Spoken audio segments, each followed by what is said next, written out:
مومنین کی عید میں داخل ہو رہے ہیں۔ ظاہر ہے چند سال سے آپ کی خدمت میں حاضر ہو رہا ہوں، کبھی درد دل کرتا ہوں، کبھی عرائض پیش کرتا ہوں۔ اس نقطے کی طرف توجہ کیجئے کہ آیا ماہ رمضان کی آمد سے خوشی محسوس ہو رہی ہے یا نہیں ہو رہی ہے؟ آپ کا اور اللہ کا معاملہ ہے نا۔ اگر خوشی محسوس ہو رہی ہے تو فوراً آج کسی وقت ایک لمبا شکر کا سجدہ کیجیے گا۔ یہ آسان بات نہیں، چھوٹی بات نہیں ہے کہ روزہ رکھنا ہے، سختی ہے، تکلیف ہے، مشکلات ہے، گرمی ہے، 42 43 چلا گیا ہے۔ میں یہاں پر ایک مسئلہ بتاتا چلوں۔ اگر روزہ رکھنے کی وجہ سے اور شدید گرمی کی وجہ سے طبیعت خراب ہو جائے یا طبیعت خراب ہونے کا ڈر ہو یا بیماری کے بڑھنے کا ڈر ہو تو آپ بغیر خوف کے روزہ کھول لیں گے۔ اللہ تعالیٰ آپ کے لیے قرآن مجید میں فرماتا ہے یرید اللہ بکم اليسر ولا یرید بکم العسر۔ دیکھیں احتمال ہے کہ اتنی دیکھیں چند سال پہلے ہم نے بہت نقصان اٹھا لیا، آج وہ خاندان مشکلات کا شکار ہیں۔ ہم تو ہر جگہ نہیں پہنچ سکتے، لوگوں نے روزے نہیں کھولے، بہت سو کی کڈنیز کے پرابلم آ گئے، کڈنی ختم ہو گئی ان کی، اب ان کو کوئی کڈنی ڈونیشن نہیں مل رہا تھا، اور جو ہوا ان بیچاروں کے ساتھ بہت سے لوگ اسی میں دنیا سے چلے گئے۔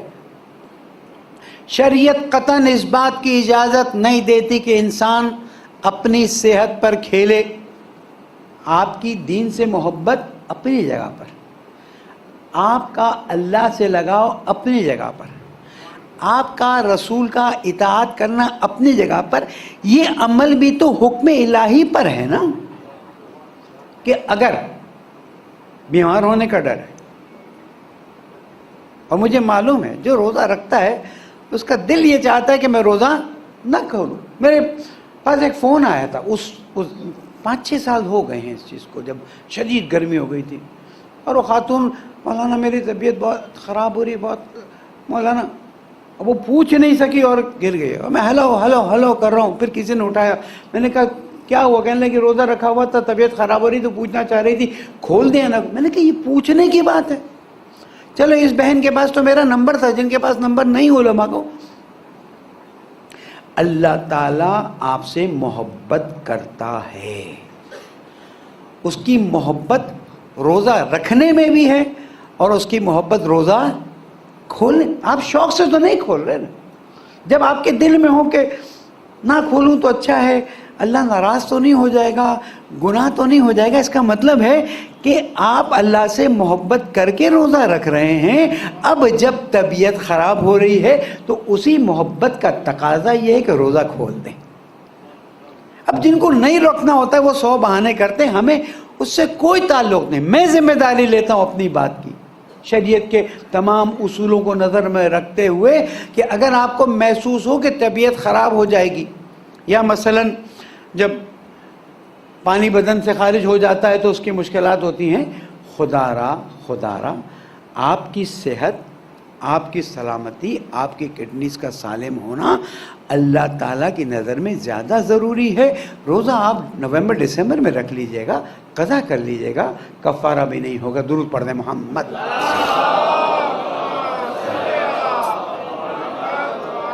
تو عزیزان گرامی، ہم اللہ تعالیٰ کے مہمان بننے جا رہے ہیں، اور جو خطبہ ہمیشہ ہم آپ کی خدمت میں عرض کرتے ہیں، حضور اکرم صلی اللہ علیہ وآلہ وسلم،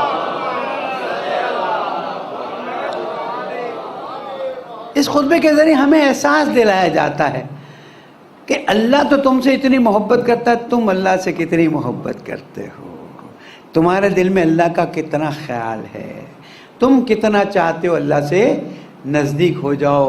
تو حضور اکرم نے جمعے، اسی طرح کا ایک آخری جمعہ تھا ماہ رمضان سے پہلے، آپ نے فرمایا، اور یہ خطبہ معصومین سے ہم تک پہنچایا ہے، ایھا الناس انہ قد اقبل الیکم شہر اللہ بالبرکۃ والرحمۃ والمغفرہ۔ لوگوں، تمہاری طرف اللہ کا مہینہ آ رہا ہے۔ اللہ نے اس مہینے کو اپنی طرف نسبت دی ہے. کیوں نسبت دی ہے آگے پتہ چل جائے گا، لیکن موقع ہے تو عرض کرتا چلوں. اسے پتہ ہے کہ میرا بندہ گناہگار بندہ ہے، اسے پتہ ہے میرے بندے نے غلطیاں کی ہیں، لیکن اب وہ شرمندگی کے ساتھ میرے سامنے حاضر ہونا چاہتا ہے. ایک بیٹا ہے، بزنس میں باپ کا بڑا نقصان کر دیا، یا باپ نے کہا تھا یہاں ڈیل مت کرنا، اس نے ڈیل کر لی اور اچانک اس میں نقصان بھی ہو گیا. اب اگر یہ بیٹا باپ کے سامنے آنا چاہتا ہے تو شرمندگی ہے نا. ظاہر خاندانی بچے ایسا ہی ہوتا، وہاں کے جھکا کے ماں کا واسطہ لے کر کچھ کر کے جائے گا تو اللہ تعالیٰ کو پتہ ہے کہ یہ غیبت کے زمانے کے امام کو کہاں ڈھونڈیں گے، کہاں ان کو میرے لیے وسیلہ اور واسطہ بنا کر آئیں گے. یہیں سے کہا درود پڑھ دو اور استغفار کرو، توبہ کرو، اس درود کی برکت سے تمہاری توبہ اور استغفار قبول ہو جائے گی. درود پڑھ دیں محمد والے.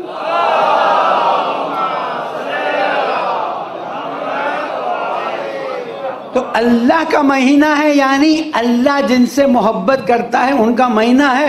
اور اللہ کس سے محبت کرتا ہے؟ اس سے محبت کرتا ہے جو اس وقت احساس کر رہا ہو کہ میں رمضان المبارک میں داخل ہونے جا رہا ہوں.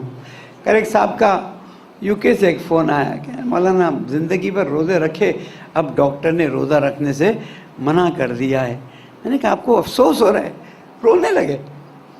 افسوس نہیں، مجھے رونا آ رہا ہے کہ میں روزے کی فضیلت سے محروم ہو رہا ہوں. میں نے کہا اس رونے کی قدر کرو، یہ رونا بتا رہا ہے کہ تم نے اللہ سے محبت کی ہے. نہ روزہ رکھنا نہ روزہ چھوڑنا، ہمارا کام ہے اللہ کی اطاعت کرنا. جو اللہ بتا رہا ہے وہ کرو اور اس پر شکر ادا کرو تاکہ اللہ تعالیٰ تمہاری صحت کو بہتر کرے. تو معصوم فرماتے ہیں تمہارے طرف اللہ کا مہینہ آ رہا ہے. کیا لے کر آ رہا ہے؟ برکت لے کر آ رہا ہے، رحمت لے کر آ رہا ہے، مغفرت لے کر آ رہا ہے. یعنی کس طرح سے حضور اکرم ہمیں احساس دلا رہے ہیں کہ برکتیں ویسے ہیں، لیکن ماہ رمضان میں ان برکتوں میں کئی گنا اضافہ ہو جاتا ہے. کیسے اضافہ ہوتا ہے؟ سحر کے وقت دعا پڑھ رہے ہیں، سحر کھانا مستحب ہے، مت چھوڑے سحر کھانا. حتی ایک کھجور کھا سکتے ہیں، کھائیے، مت کہیں ہم نے رات کو کھانا کھا لیے بس کافی ہے. مستحب ہے سحر کرنا، مستحب ہے افطار کرنا اپنے وقت پر. اور کچھ بھی نہیں تو معصوم نے فرمایا حتی کھجور کھا لو لیکن سحر کو مت چھوڑو. شہر هو عند اللہ افضل الشہور، یہ وہ مہینہ ہے جو اللہ کے نزدیک سب سے افضل ہے. کیوں؟ اس لیے کہ بندہ ایکسٹرا عبادت کرتا ہے، ایکسٹرا اطاعت کرتا ہے. وَأَيَّامُهُ أَفْضَلُ الْأَيَّامِ، اس کے دن افضل ترین دن ہیں اور اس کی راتیں افضل ترین راتیں ہیں. وَسَاعَاتُهُ أَفْضَلُ السَّاعَات، اور اس کی گھڑیاں سب سے بہترین گھڑیاں ہیں. اور الحمدللہ روزہ دار محسوس کرتا ہے کہ دن میں بھی روزے کی حالت میں. یہ الگ بات ہے کہ میرے مولا فرماتے ہیں کم من صائمن، کہ کتنے ایسے روزہ دار ہیں جن کو بھوک اور پیاس کے علاوہ کچھ نہیں ملتا. کیوں؟ اس لیے کہ روزہ رکھا ہوا ہے، جھوٹ بھی بول رہے ہیں، غیبت بھی کر رہے ہیں، لوگوں کا مال بھی کھا رہے ہیں، کم تول رہے ہیں، اپنے آپ کو دھوکہ دیتے ہیں. اللہ کو دھوکہ نہیں دیا جا سکتا. اور اسی لیے ہم نے تو فارمولہ یہ دیا ہوا ہے، چاند نظر آئے گا تو روزہ شروع ہے اور چاند نظر آئے گا تو روزہ ختم ہے. 20 میں ہمیں چھوٹ ملی ہوئی ہے کہ تھوڑی دیر غروب سے لے کر تو اذان فجر تک کچھ کھا پی لو، کچھ آرام کر لو.